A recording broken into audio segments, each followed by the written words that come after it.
Well, good morning. How are you? Well, today's the day that the House Select Committee on the January 6th insurrection is going to make its decision on how it's going to prosecute Steve Bannon.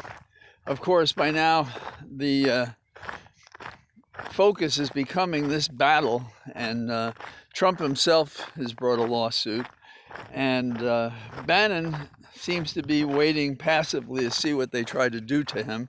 And his argument is, well, if they tell me I can talk or produce documents, I will. Otherwise, I'm going to exert executive privilege, which is nonsense because he was not working in the White House at the time. But the answer from the Trump side is, well, but if you're consulting with the president, then you don't have to be employed. That's a very thin argument. I know that doesn't surprise you. And the notion that executive privilege runs to anybody but the current president is troubling, I think. And Biden has taken the right position on that he thinks the documents should be handed over. And it's quite a stretch to think executive privilege could ever protect an insurrection when the president is bound by his oath to preserve and protect the Constitution and the nation thereby. Should say that he could then have conversations and they would be protected and they would be privileged if he was trying to overthrow an election which he lost beaten like a drum. So there's that. I'm afraid they're going to take the long route, and there's no adventure in the souls of a member of Congress. There's little courage, and unfortunately the results are ambiguous or elusive or inconsequential, and that leaves it all to us. I put a couple of pictures online yesterday from all the activity that's going on when people can vote in advance of Election Day. This is one of the best revisions that has occurred as a result of the pandemic, that people can actually go out and do something like that, as dramatic as that, as compared to past practices. So keep that in mind. Vote in this election, vote in the next election, and arrange to have it by mail if you don't even want to go near person. I did it by mail, and my wife got so anxious, she went in and there was no one else there except the person taking her vote. So there you have it. What else is going on? Colin Powell passed, and I think his legacy is ambiguous, and my mom would never want me to say anything negative about the death. But I am Irish, and we do talk about those who die. I always had kind of a quiet happiness that he had come from the South Bronx. I think his parents were Jamaican. And that he found his way in the service because he didn't particularly like school. I'm not saying that critically. My brother didn't go past high school, and he was a whiz at computers. So there's that. And he did reach high places in the government.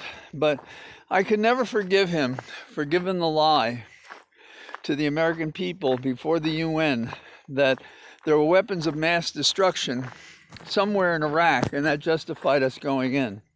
And Ted Kennedy, if I remember correctly, was one of the few senators who voted against us giving the power to Bush to do exactly what he did wrong. So that's a terrible moment, and I suppose as you climb high in terms of the platform you occupy, the responsibility you have an opportunity to fail greatly, and I think he did fail greatly in that regard. But that said, he was kind of an endearing man who tried to strike out independently to do the right thing without regard to party. And so, like most of us, I suppose, his legacy is mixed. The thing that is appalling right now is for people to say that because he died having been double vaxxed, that means the vaccine doesn't work. Now, if I understand correctly, he had the vaccine in January. When he died, he was 84. So he certainly had the problem of age that was working against him in terms of being vulnerable to any disease. But he was fighting multiple myeloma cancer, which made him a weaker case in terms of immunosuppression.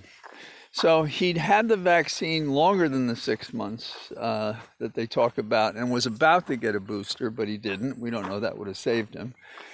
We know that he had this problem with cancer, and on top of that, he had Parkinson.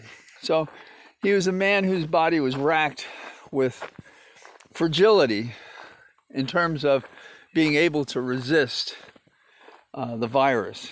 Yet, over at Fox News, they're suggesting, well, it doesn't work. The vaccine doesn't work.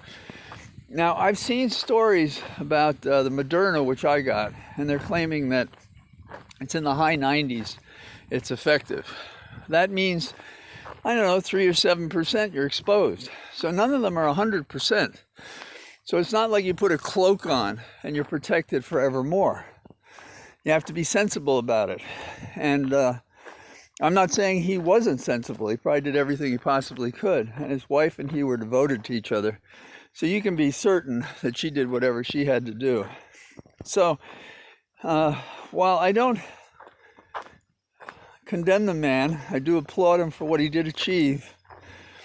I do think it violates all laws and rules to turn his illness into a political football and to mislead to the nation that because the virus penetrated and broke through his defenses at his age, that we should think that the vaccines don't work. So what I encourage you to do is to watch closely what the House committee does, and if they do kick it down the road, as they will, at least in terms of timing, and by a process that will take some time to work its way through and perhaps thereby be totally ineffective as a deterrent or to set the debate going forward. We should look at it, and then we should write and talk to these people, because if they're kicking it down the road, we can ask them to change the resolution on the floor of the House, to do something like inherent contempt, which is what they really should do. As the nation suffers, we have to help it, as we have in the past, in my opinion. So, have a good day. It's beautiful here today, and I'll talk to you tomorrow. Bye-bye.